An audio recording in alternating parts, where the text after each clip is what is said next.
Last year, 2025, might be the best year for me to date. And it is the most busy as well. Unang-una, meron akong work na nakakapag-generate ng enough income for me to still enjoy life.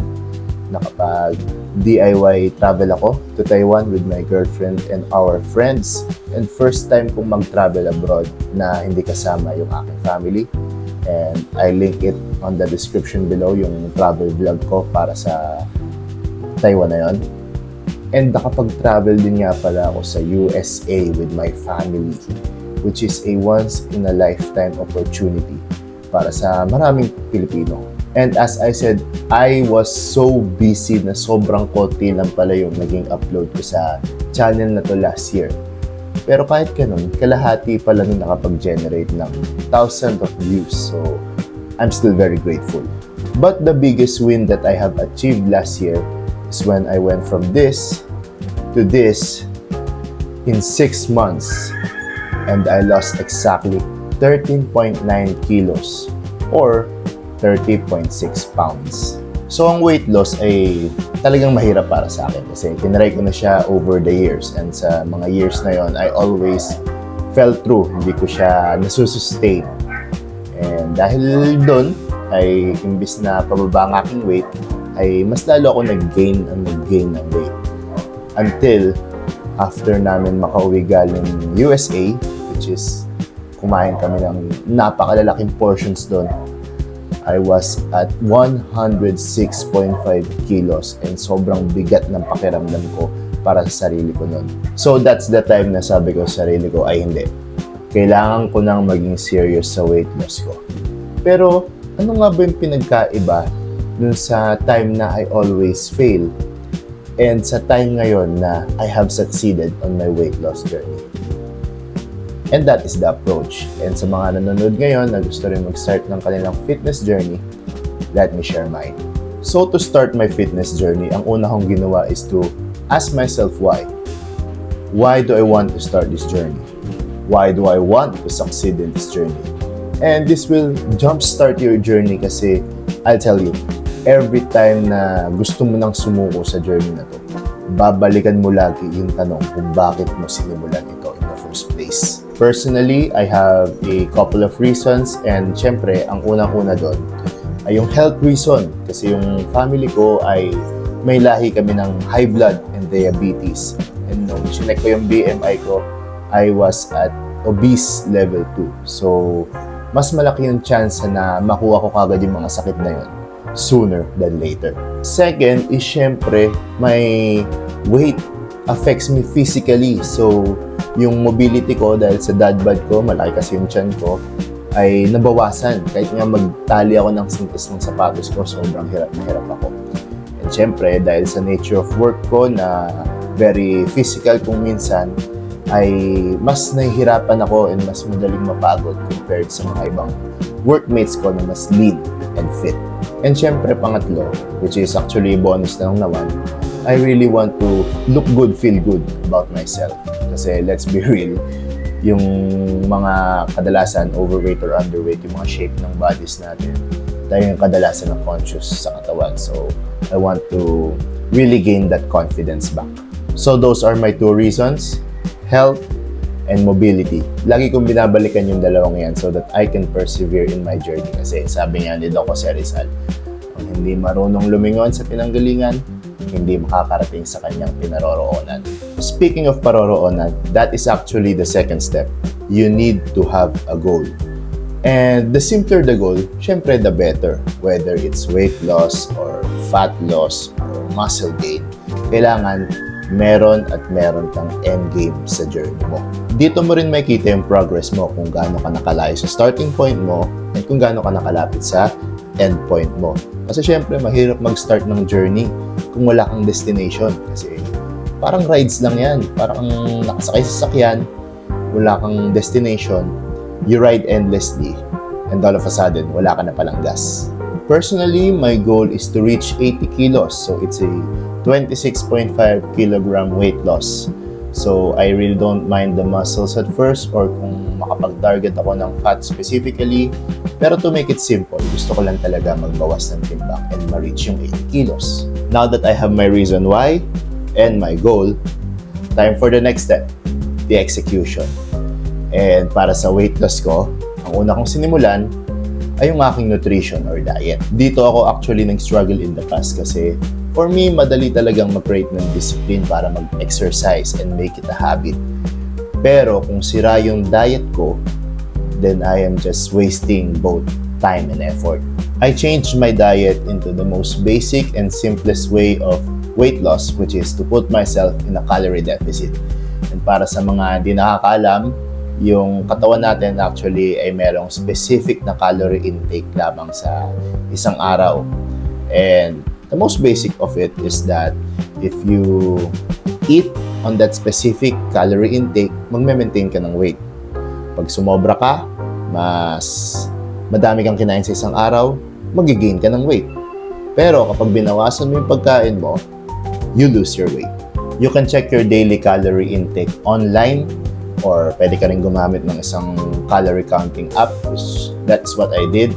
And for example na lang sarili ko, at the start I am 106.5 kilos, 5'8", 26 years old, somewhat active kasi palakad-lakad naman ako sa work kahit papano. And that gave me around 2,800 calories per day just to maintain my weight. Gumamit ako ng app na ang pangalan ay Lose It, and I put myself in a weight loss of 3-4 kilos a week. So that puts me in a deficit of around 1,900 calories per day. Gamit din yung app na to, tinrack ko lahat ng mga kinakain ko sa isang araw. And funny enough, wala pa akong weighing scale nung time na to. So, in-estimate ko lang talaga lahat ng mga kinakain ko. And it is hard. Siyempre, sa una, dahil nga naka-deficit ako, mas madalas ako makaramdam ng gutom. And kapag busy rin naman sa work, medyo mas kailangan mo ng effort, doon mararamdaman mo talaga nanghihina ka. Pero I accepted that kasi we all need sacrifices. One tip na ginawa ko para mas mapadali yung journey ko ay in-eliminate ko talaga yung mga sweets, soft drinks, and junk foods. Ito kasi yung mga calorie dense na mga food na anday mo nang na-consume pero feeling mo gutom ka pa rin. And ang worst, mas mag-crave ka pa for more. And syempre, yung katawan ko, nag-adjust dun sa calorie intake ko. Then, just after a week into my journey, nagtimbang ako and then, boom! I have lost almost 1 kilo agad. Then from there, I just trusted the process. And then every week na tinitimbang ko yung sarili ko, I see progress. And that motivated me more. Are there challenges that I encountered on my journey? Syempre naman meron. And I will name a few and kung paano ako nag-adjust dito. First is when I started this journey last week of June. And yung July ko is my birth month. And di lang ako yung may birthday noon. Birthday pa ng girlfriend ko, ng kapatid ko, ng nanay ko. And that is 4 birthday celebration agad. So food trip talaga malala.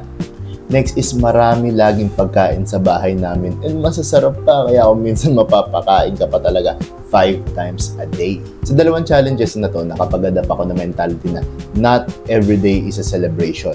Siyempre, pag may okasyon, hindi ko na dinedeprive yung sarili ko sa masasarap na pagkain. Pero siyempre, may control pa rin kahit paano. Kaya siyempre, the next day after ng celebration, balik agad sa normal day, balik sa calorie deficit.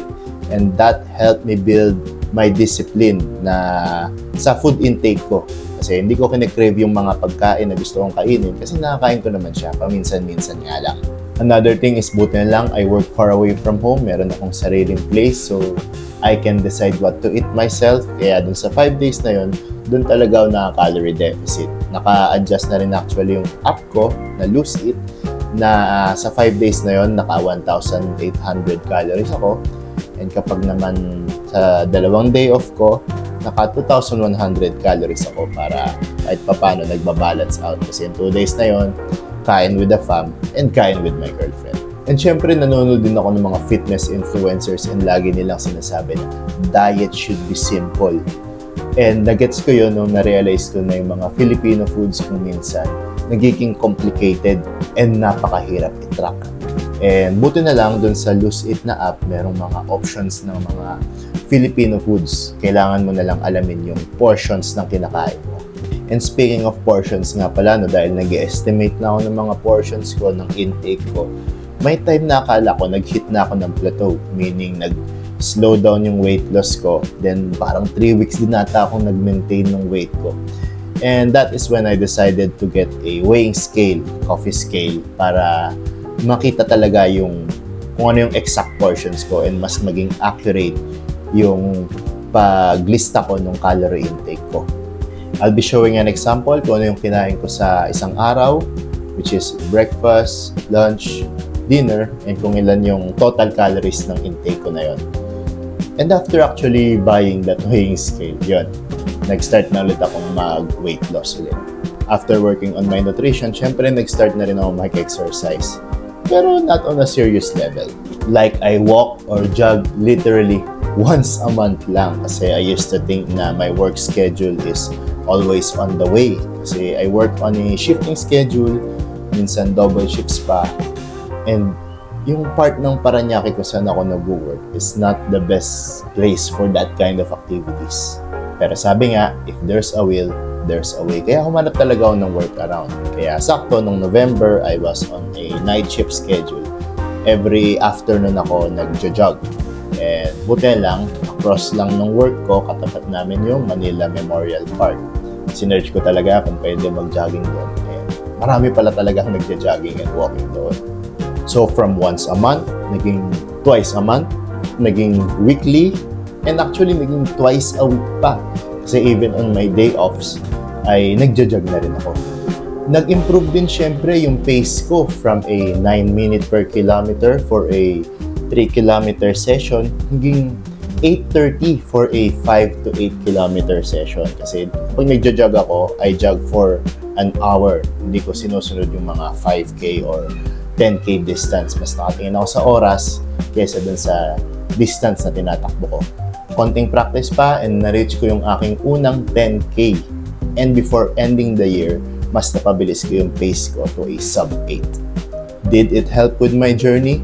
Syempre naman. And not just because na mas madali akong nababawasan ng weight, mas na-help din itong magstay ako sa aking weight loss journey mentally. It honed my discipline, mas naging energetic ako, mas productive, and syempre, mas naging flexible ako dun sa calorie intake ko. Physically, nag-improve yung stamina ko. Naglaro ako ng basketball one time and mas matagal ako napagod sa game kahit na mas madalas na patak-patakbo ako full court.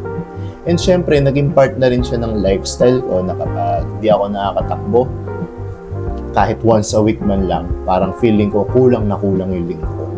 My body had a turnaround for the first 6 months of my journey. And maraming nakapansin, maraming nagulat sa pagpayat ko, and they've been asking how I did it. And now, nandito ako, na-record yung aking journey kung paano ko siya ginawa. It is never easy. It will never be easy. Pero sobrang rewarding and fulfilling kapag nakikita mo na yung hard work mo napapansin na ng ibang tao. Did I have lessons learned along the way? Syempre naman meron. Lalo na nung una, ay sobrang bilis kong mag-lose ng weight. Yung katagalan, bumagal siya. And it is normal kasi yung mga first weeks na yon na nagbabawas tayo, more on water weight yung mga sineshed natin. And pag nangyari yan, we shouldn't give up kasi nangyari sa akin yan, I felt very accomplished sa week na to, only to find out that I retained my weight. And it's very frustrating naman talaga. Pero the more I research about how my body works, the more I understood. Siyempre, I reflected and looked back dun sa mga ginawa ko na sa week na yon. And I adjusted, siyempre, and learned my lessons. Always remember na when you sign up for this, wala nang balikan to. Trust the process, enjoy the journey, and never give up. Lastly, don't wait for tomorrow para mag-start ng fitness journey because tomorrow never comes. You start now.